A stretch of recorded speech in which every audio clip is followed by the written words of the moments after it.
We don't march and protest because we like to march and protest. All we want to do is be free. Shaun King. From cold New York. Shaun King. You keep it warm, man? I'm trying, man. It is cold. Good morning, everybody. You know, I have a few things I want to cover this morning, so I'll just jump right in. Yesterday, Trump's attorneys announced that they're not going to participate in this week's new impeachment hearings.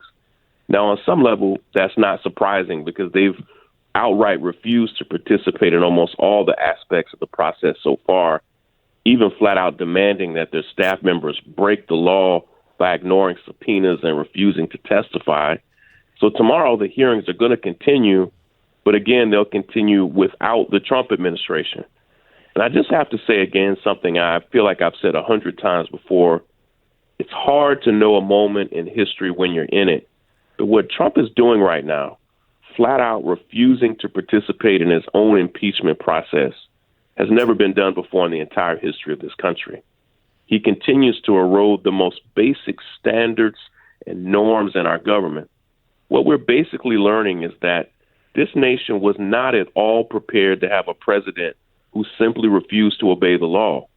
And outside of impeachment and the upcoming election, it appears that we don't really have any way to hold the president accountable. So the impeachment hearings are going to continue tomorrow, and my best guess is that Trump will be impeached in the House before Christmas. Now, some people are basically framing this as nothing more than a technicality because most experts say it's absolutely impossible that the Senate, which has a Republican majority, will do anything to uphold the impeachment. And I kind of agree and disagree. Yes, it's highly unlikely that the Senate, which needs 67 senators to remove Trump from office, would ever do such a thing. But the House of Representatives has absolutely done the right thing here, and it's foolish to think otherwise. The House can't stop doing their job just because they believe the Senate won't do their job. So the impeachment hearings will continue, and I fully expect that Donald Trump will be impeached in the House here in just a few weeks. Now, I want to transition for a minute and give a few quick updates on several news stories. First, I want to give a quick update. I've got a lot of questions from listeners about this. I'm going to give a quick update on the Rodney Reed case. As you know, the Texas Board of Pardons and Paroles recommended that Rodney's execution be stopped. But before the governor could ever respond, the Texas Criminal Court of Appeals stopped the execution and granted Rodney an appeal. Right now, though, Rodney's lawyers from the Innocence Project are disputing the new judge that has just been assigned to the case, and they're right to do so. So the appeal is kind of stuck right now. The judge that was on the case retired, and the law states that when a judge retires, that the locally elected judge will be appointed to the case. But instead, Texas has now brought a new judge out of retirement, a man that has not tried a case in 5 years. It's not even from Bastrop County where the trial and crimes took place. They assigned it to him, and it's one of the most backwards country, weird things I've ever seen in my life that Texas keeps bringing these old white judges out of retirement to try this case. I've never seen anything like it. People who are from that area say it's kind of how things have gone their entire lives. And it's just indicative of how problematic this case has been for Rodney from the jump. So Rodney's lawyers are awaiting a decision on whether or not they'll get a new attorney on this case. And I think it's really a sign of the times.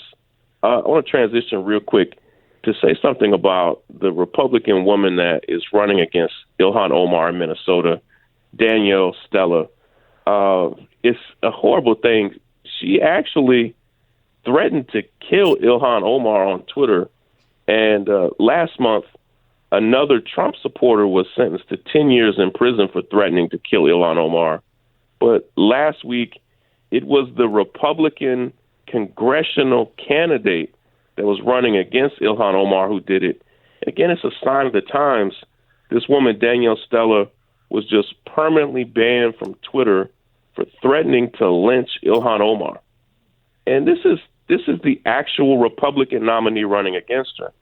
And I say it's a sign of the times, not because we've never seen such threats before in general, because of course we have. But I don't know that we have seen in the past 100 years, and I literally researched this, I don't know if we've seen in the past 100 years a Republican running for Congress threatening to lynch another congressperson. And that we're just seeing this stuff out in the open, on social media, in the public for all to see. It really is a sign of where we are right now. Listen, I've got to run. I'll be back on Thursday with some more updates. Love and appreciate each of you.